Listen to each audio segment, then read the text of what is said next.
Magandang araw po, kabayan. Isa ka bang OFW na katulad ko rin na nagtatrabaho na matagal ng panahon at hanggang ngayon wala pa rin naiipon?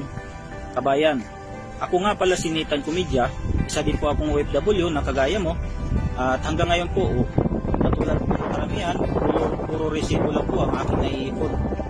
So, ang buong akala ko po dati na ang pag-aabot ay ito po maibigay ang marangyang buhay para sa pamilya ko. So, pali pala.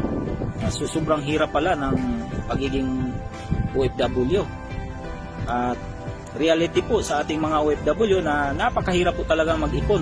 Dahil po, sapat lang po ang ating sinasahod para ipadala sa Pilipinas. Kaya po, one day po, sa kaka-scroll ko po sa Facebook, ako po'y mahilig po kasi manood ng mga videos sa Facebook at mga videos sa YouTube.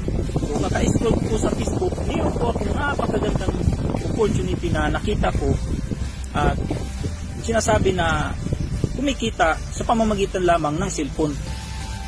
Nagtanong ako kung paano. So mayroon namang nag-assist sa akin, pinatin ako ng seminar. Sa awa ng Diyos, naintindihan ko naman, pero may takot at duda din po talaga ako dahil po ang naka-invite sa akin hindi ko talaga kakilala, pero na-overcome ko po yun dahil naisip ko po sa tagal namang pagtatrabaho ko bilang OFW at welder po ako dito sa Saudi, wala po akong talagang naiipon kundi puro resibo lamang. Kaya ginawa ko yung negosyo na yun. So sa awa ng Diyos, ngayon po mayroon na po akong 19,800.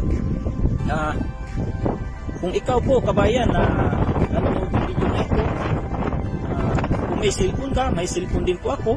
Kung mahilig ka manonood ng mga videos na wala namang kakwenta-kwenta, dito po, once na ginawa mo yung negosyo na ito, hindi po masasayang ang oras mo dahil sa negosyo na ito, pwedeng makatulong talaga sa pamilya mo. At nagpapasalamat ako sa business na ito dahil hindi ko po kailangan na magtagal pa para magtrabaho dito sa abroad.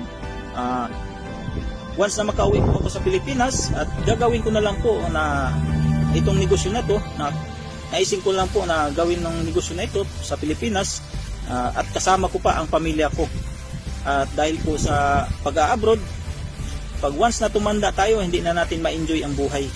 Kaya nagpapasalamat ako sa negosyo na ito dahil po sa negosyo na ito, makauwi na rin po ako ng for good.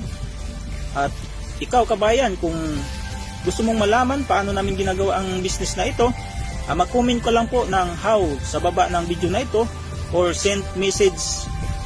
Ituturo ko po sa inyo step by step kung paano. Once again po, ako nga pala si Nathan. God bless you po.